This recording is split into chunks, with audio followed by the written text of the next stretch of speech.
Welcome back, everyone. It's me, Matt. Thanks so much for joining me. I won't ask you what your favorite military vehicles is, because apparently it triggers a lot of people in the comments section, and people who have been watching me, they don't like when I engage with my community, so do whatever you want. Today, we're talking about Israel's brand new Sigma 155mm ROEM self-propelled howitzer. This is an advanced 155mm artillery system set to replace the IDF's aging, impressive, but very old M109 Paladin guns. Now, this is a homegrown howitzer whose Hebrew name Roem means thunderous. Kind of cool name for a self-propelled artillery platform, I found. And it's touted as the world's first fully automatic 155mm artillery piece.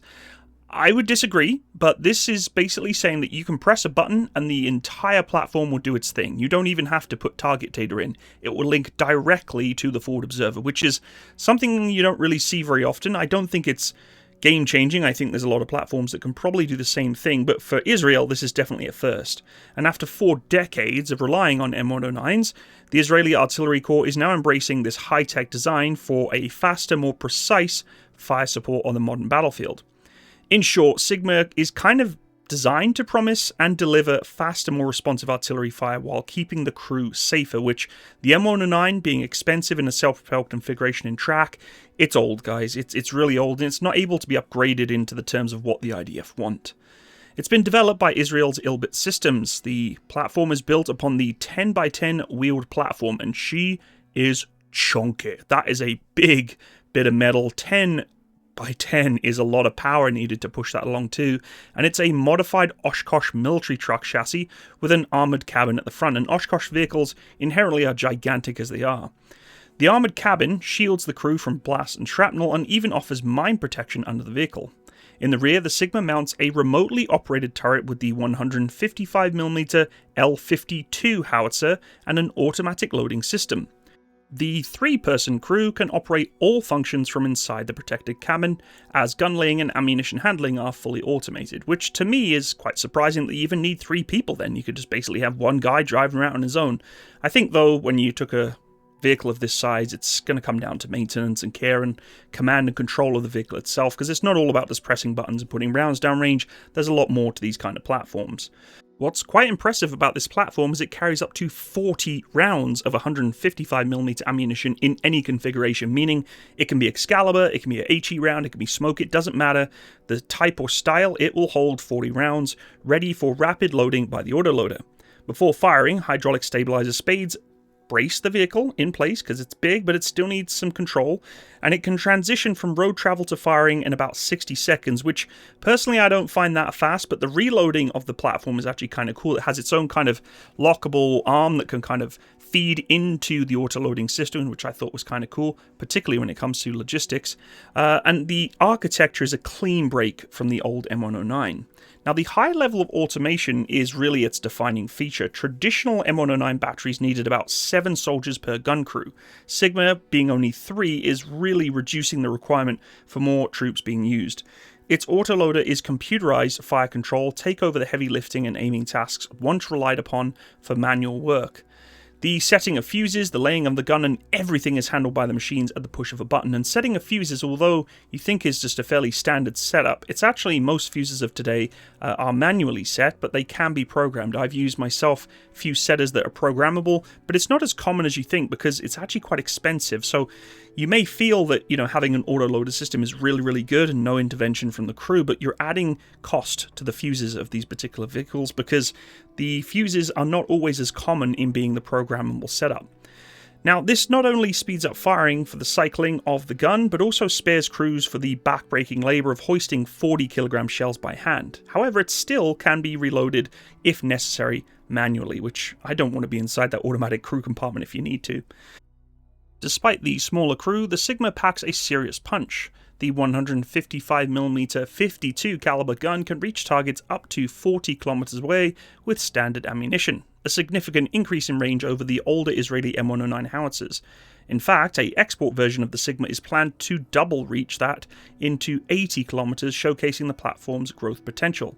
Now, the vehicle does have a pretty good rounds per minute rate of about 8 rounds per minute, which is far surpassing what manual crews could achieve on the M109.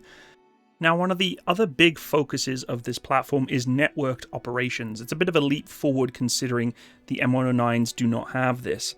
They integrate into Israel's digital warfare network. This howitzer is not meant to operate in isolation. It's more of a node, so to speak, and a broader sensor to shoot a chain.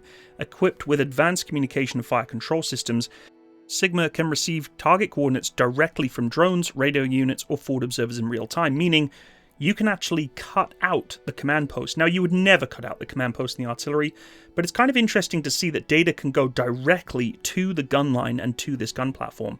Once a target is identified by the intelligence network, a Sigma crew can get firing the solution almost instantly through their computerized interface, shortening the sensor-to-shot timeline compared to older methods. The gun's onboard electronics automatically compute firing data and orient the turret. Basically, this is press a button and shoot directly to where you want the round to be. This level of connectivity means that Sigma batteries can coordinate strikes or share targets as part of a unified combat and control system.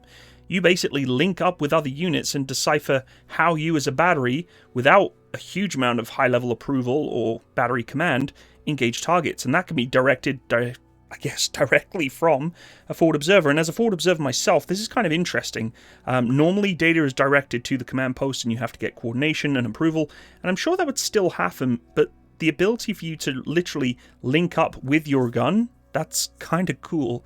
Now, this level of connectivity is also at risk, though, because you do have the ability for it to be hacked or, somewhat intercepted. But considering what the, engagements that Israel is working with, you're probably not going to be utilizing too much worry about jamming and things like that. You could definitely be detected by UAVs, though, working in this kind of configuration, because drones love to work against artillery very quickly, and if they take out one and your firing solution was linked to one gun, you might interrupt the rest of the batteries. It's hard to say. Now, Israel is rolling them out in phases. The first gun was delivered to the IDF in late 2025. Within 2 months of its arrival, the army planned to conduct the first live firing exercise with it, likely on the northern border with Lebanon, given the threats there. And this delivery came more than after a decade of efforts, including failed attempts to acquire foreign artillery to replace the aging Paladin howitzers.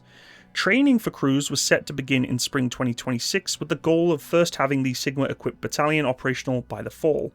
Production is already well underway, with the additional howitzers to be delivered over the next year. Within a few years, the IDF plans to equip all of its regular artillery battalions with the new system, while moving and remaining the M109 guns to reserve units rather than scrapping them. Canada. I wish M109s were left in stores, but maybe they are. Maybe I'm just not aware, but I wish an M109 could be given to me as a museum piece. Of course, developing this vehicle domestically, Israel gains independence from foreign suppliers that can tailor upgrades to its own doctrine and needs, which, let's be all honest here, is very niche and specific. Overall, the program is not just about fielding the new weapon platform, no, it's kind of about transforming the entire Israeli artillery corps with some modern, semi-autonomous, and I wouldn't say fully autonomous, because I guess they're kind of selling it that way, but there's always going to be some human involvement with artillery. But after decades of incremental upgrades, I think the IDF's artillery is making a giant leap forward with this platform. It's not just a new gun, it really kind of gives some representation of change, towards the more fast, networked, semi-autonomous fire support that is keeping pace with some of the other counterparts out there around the world. And by combining that longer reach and higher rates of fire with digitalization, it's boosting their capability to deliver very decisive firepower and artillery when it's needed. Precision fires is the word of the artillery nowadays. When we talk about artillery, it being an indirect fire weapon, it is an area effect weapon, meaning that unfortunately there sometimes is collateral damage, but when you're able to put 155mm of steel and high explosive into a very small window of engagement that you specifically want, that's where artillery is heading nowadays, particularly when it comes to the shoot and scoot capability. You won't be able to fire something quickly and accurately. We're not all about just massive layers upon layers of artillery anymore, because it's just not as effective, particularly with ammunition that is so premium around the world to get a hold of. But it seems as though the investment into a homegrown advanced howitzer like this will kind of pay dividends for Israel's deterrence and battlefield effectiveness. Folks, thank you so much for watching today. If you enjoyed this deep dive into the artillery system, please leave me a like and of course subscribe to my channel. And if you don't want to, so be it, no problem. Feel free to share your thoughts or questions in the comments. And as always, stay tuned for the next video. I'll see you next time. Bye folks.